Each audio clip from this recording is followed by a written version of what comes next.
Nikki, great to see you. You're urging people not to buy 250 brands. That's half the market. Incredible. It's huge and it's a big step to take, but essentially we became aware last year that refrigeration products made with plastic backing could be unsafe to consumers. So since then we have been testing rigorously appliances that are made with plastic backing to see just how safe they are. And sadly we found that they're not safe enough and they do risk accelerating the speed of fire spreading. So the Association of Manufacturers of Domestic Appliances, who we just quoted there, they say you're causing unnecessary concern and fear and alarm among consumers. How do you react to that? So it's true that all products that are currently on the market do pass existing safety standards, but what we're saying is these safety standards don't go far enough. They're inadequate, they're not fit for purpose, and they certainly don't replicate what a real fire in the home would look like.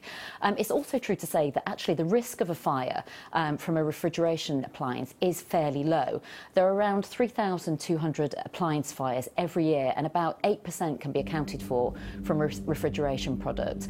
It's low, but it's not low enough when it's possible to make safe appliances with metal backs. Well, clearly, I mean, the Grenfell Tower fire being a case in point started with a fridge. I mean, you were onto this before then. What alerted you to the fact that this was such a widespread issue? So we were working closely with the London Fire Brigade, and we saw evidence from them that suggested that products made with a plastic backing were unsafe.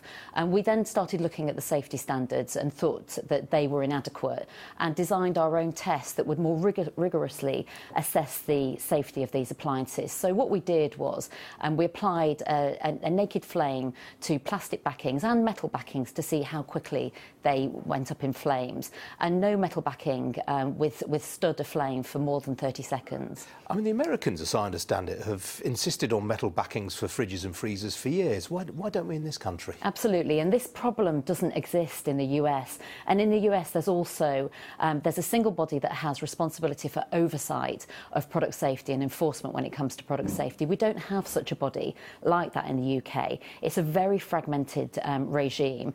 We're calling on government to really start looking at that and essentially overhaul the system for assessing product safety. Presumably this is because there's an EU-wide regulation, and potentially after Brexit the UK government would be free to toughen up the rules. Absolutely, but it's really essential that there is a national body that's looking at this to ensure that we are not left at risk after we exit the EU. So you're fairly optimistic that changes are coming? Well, we hope so. We're calling on manufacturers and retailers to stop selling these products urgently. We know that there is an appetite from industry to do something about it and to toughen up the current standards, and that will happen from next year, but we want immediate action now. All right, Nikki Stortford from Which, got to leave it there. Thanks for joining me. Thank you.